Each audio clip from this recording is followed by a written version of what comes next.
दोस्तों ये दुनिया बहुत तेजी से डिजिटल होती जा रही है एंड इसलिए आईटी इंडस्ट्री की डिमांड भी बहुत तेजी से बढ़ती जा रही है एंड बिकॉज ऑफ दैट अगर आपको आज की डेट में कोई प्रोफेशनल कोर्स सीखना है तो आईटी कोर्स से बेहतर कोई ऑप्शन नहीं हो सकता। तो ये वीडियो में मैं आपको 5 आईटी कोर्सेज बताने वाला हूं जिसकी डिमांड फ्यूचर में बहुत बढ़ने वाली है। तो अगर आप कोई कोर्स सीखना चाहते हो तो ये वीडियो लास्ट तक जरूर देखना। लेकिन वीडियो शुरू करने से पहले मैं एक चीज क्लियर कर देता हूँ कि ये वीडियो में मैं आपको सिर्फ वो बताऊंगा कि वो कोर्स कौन से है, उसके लिए कौन से स्किल्स चाहिए, उसमें सैलरी कितनी मिलेगी, एक्सेट्रा एक्सेट्रा। लेकिन मैं आपको ये नहीं बताऊंगा कि वो कोर्स सीखना कैसे है, उसके लिए प्रोसीजर क्या है, बिकॉज वो सब इंक्लूड करने जाऊंगा तो वीडियो बहुत लंबा बन जाएगा। तो अगर आप चाहो तो मैं इसके ऊपर एक अलग वीडियो बना दूंगा, बस आप मुझे नीचे कमेंट करके बता देना। So now without wasting any more time let's begin the video. तो सबसे पहले नंबर 5 पर है डेटा एनालिस्ट। देखो आज की डेट में डेटा कलेक्शन बहुत ज़्यादा बढ़ गया है। कंपनीज और ऑर्गेनाइजेशंस बहुत ज़्यादा डेटा कलेक्ट करती है और उसे अच्छे से एनालाइज करती है ताकि वो और भी अच्छे डिसीजंस ले सके, अपने कंज्यूमर का कॉन्फिडेंस गेन कर सके, एक्सेट्रा एक्सेट्रा। एंड ये ऑब्वियस है कि अगर कंपनीज इतना ज़्यादा डेटा कलेक्ट करती है तो वो उसे एकदम अच्छे से यूज़ भी करना चाहेंगे, लेकिन कंपनीज के लिए ये करना इतना आसान नहीं होता बिकॉज रॉ डेटा से कंपनी के लिए ज़्यादा कुछ इन्फॉर्मेशन निकालना बहुत मुश्किल होता है।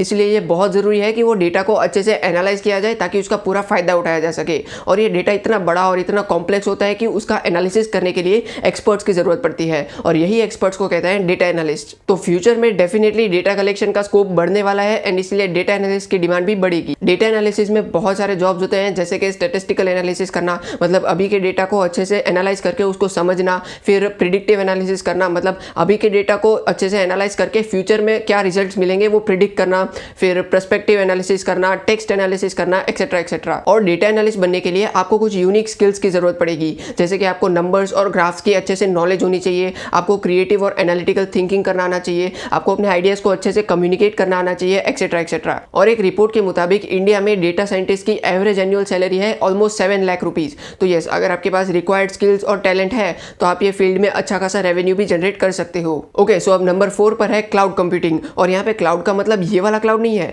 यहाँ पे क्लाउड का मतलब है एक ऐसा सर्वर जो कि आप इंटरनेट के थ्रू एक्सेस कर सकते हो। तो क्लाउड कंप्यूटिंग का सिंपल एग्जांपल है गूगल ड्राइव। तो आप लोगों ने अपने फोन में, लैपटॉप में या कंप्यूटर में बहुत सारी फाइल स्टोर करके रखी होंगी और आप में से बहुत सारे लोगों ने गूगल ड्राइव पर भी बहुत सारी फाइल्स अपलोड करके रखी होंगी। और इससे भी अगर सिंपल एग्जांपल दूं तो वो है गूगल फोटोज। आप में से कई लोग गूगल फोटोज पे अपनी फोटोज को बैकअप करते होंगे। तो यही चीज को क्लाउड कंप्यूटिंग कहते हैं। लेकिन ये हमारे गूगल ड्राइव या फिर गूगल फोटोज तक लिमिटेड नहीं है। यहाँ पे बहुत बड़ी बड़ी कंपनीज अपने बड़े बड़े डेटाबेस को क्लाउड सर्वर्स में स्टोर करती है और इसका फायदा ये है कि कंपनीज को फिजिकल सर्वर्स को मेंटेन नहीं करना पड़ता। और क्योंकि क्लाउड सर्वर इंटरनेट के थ्रू एक्सेस किए जाते हैं इसलिए आप दुनिया के कोई भी कोने में जाके उसे एक्सेस कर सकते हो as long as you have an internet connection. तो कोविड पेंडेमिक की वजह से वर्क फ्रॉम होम काफी कॉमन हो गया है एंड इसीलिए कंपनीज के लिए क्लाउड सर्वर को यूज करना काफी फायदेमंद है बिकॉज ताकि उसके एम्प्लॉइज घर बैठे उनकी फाइल्स को एक्सेस कर सके। और फ्यूचर में क्लाउड कंप्यूटिंग की डिमांड डेफिनेटली बढ़ेगी बिकॉज दुनिया डिजिटल हो रही है। तो अगर क्लाउड कंप्यूटिंग की डिमांड बढ़ेगी तो उससे रिलेटेड जॉब्स की डिमांड भी बढ़ेगी। और क्लाउड कंप्यूटिंग के अंदर cloud engineer, cloud developer, cloud system administrator, cloud solution architect, ऐसे सब जॉब्स होते हैं। और अगर आप एक फ्रेशर हो तो भी आप क्लाउड कंप्यूटिंग में 5 लाख रुपीज तक अर्न कर सकते हो पर एनम।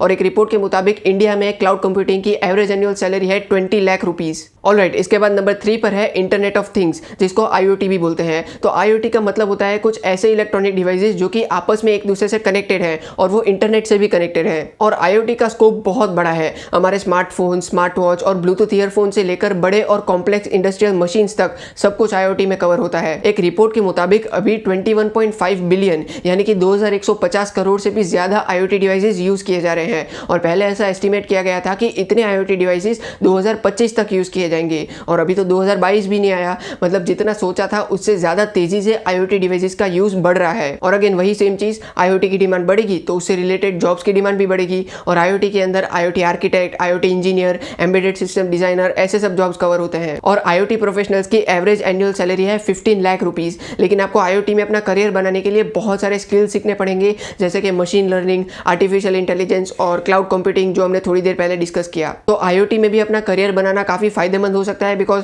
फ्यूचर में रेजिडेंशियल और इंडस्ट्रियल दोनों लेवल पे IoT डिवाइसेस का यूज बढ़ने ही वाला है। तो इसके बाद नंबर 2 पर जो कोर्स है वो है साइबर सिक्योरिटी। तो देखो कोविड पेंडेमिक की वजह से सभी कंपनीज को एक बहुत ही बड़ा डिजिटल शिफ्ट लाना पड़ा और कंपनीज इसके लिए प्रिपेयर्ड नहीं थी एंड एज अ रिजल्ट ये ट्रांजिशन की वजह से उनके साइबर सिक्योरिटी मेजर्स में बहुत सारे लूप होल्स रह गए। इंडिया के cyber security coordinator Rajesh Pant ने ऐसा कहा है कि India 3rd most cyber attack nation है पूरे वर्ल्ड में। और एक सर्वे के मुताबिक हर 10 में से 7 कंपनीज ने साइबर अटैक्स में ग्रोथ एक्सपीरियंस की है और ये नंबर डे बाय डे बढ़ने ही वाला है बिकॉज हैकर्स का नंबर भी डे बाय डे बढ़ता जा रहा है। और डेफिनेटली कंपनीज ये प्रॉब्लम का सॉल्यूशन निकालना चाहेगी। तो ये प्रॉब्लम को कौन सॉल्व कर सकता है? एक cyber security professional. Cyber security professionals और साइबर सिक्योरिटी चैलेंजेस के बीच का गैप बहुत बड़ा है जो कि कंपनीज को डेली फेस करना पड़ता है। एंड इसीलिए आज की डेट में साइबर सिक्योरिटी प्रोफेशनल्स की डिमांड बहुत ही ज़्यादा बढ़ गई है। और फिर से वही बात हो गई, साइबर सिक्योरिटी की डिमांड बढ़ेगी तो उसके प्रोफेशनल्स की डिमांड भी बढ़ेगी। ये मुझे और कितनी बार बोलना पड़ेगा? साइबर सिक्योरिटी एक ऐसा करियर है जिसकी डिमांड भी ज़्यादा है और उसमें आपको रिवॉर्ड्स भी ज़्यादा मिलते हैं। एक साइबर सिक्योरिटी मैनेजर की एवरेज एनुअल सैलरी है 12 लाख रुपीस। साइबर सिक्योरिटी में आपको security architect, penetration tester, chief information security officer ऐसे सब जॉब्स देखने को मिलेंगे। और इसमें आपको प्रॉब्लम्स को समझने और उसको क्विकली सॉल्व करने की स्किल्स चाहिए होंगी। तो अगर आप में वो स्किल्स हैं तो साइबर सिक्योरिटी आपके लिए एक अच्छा करियर ऑप्शन हो सकता है। ओके, सो फाइनली नंबर 1 की बारी आ चुकी है। तो नंबर 1 पे है आर्टिफिशियल इंटेलिजेंस, मतलब एआई। एआई एक ऐसा प्रोग्राम है जो कि खुद से सोच सकता है और आपको, मुझे और बाकी सबको एआई बहुत ज़्यादा काम आता है। आप अगर यूट्यूब ओपन करो तो वहाँ पे आपको होम पेज में वैसी ही वीडियोस दिखेंगी जैसे आप जनरली देखना प्रीफर करते हो। तो आपकी पसंद नापसंद को ध्यान में रखते हुए आपको होम पेज पे कौन सी वीडियोस दिखानी है, ये कौन डिसाइड करता है? एआई डिसाइड करता है। ऑनलाइन शॉपिंग करना, फाइनेंशियल फ्रॉड को प्रिडिक्ट करना, customer support, social media platform और इसके अलावा और भी बहुत सारे एग्जाम्पल है एआई के। आपके फोन के गूगल असिस्टेंट से लेकर बड़े बड़े स्मार्ट रोबोट्स तक सब में एआई यूज होता है। आपने अगर आयरन मैन मूवी देखी हो तो उसमें जो जार्विस है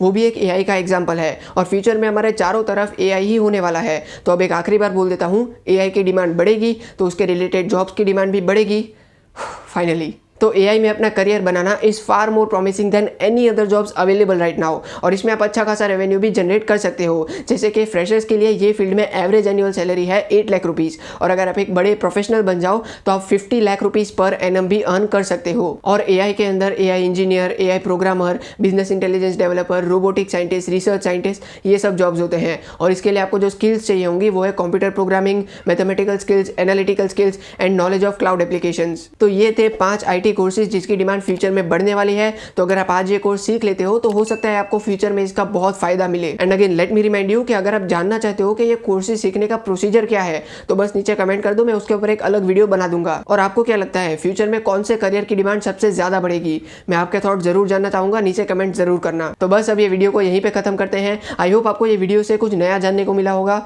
तो बस अब मिलेंगे बहुत जल्द एक और इंटरेस्टिंग टेक वीडियो के साथ। तब तक के लिए गुड बाय, जय हिंद।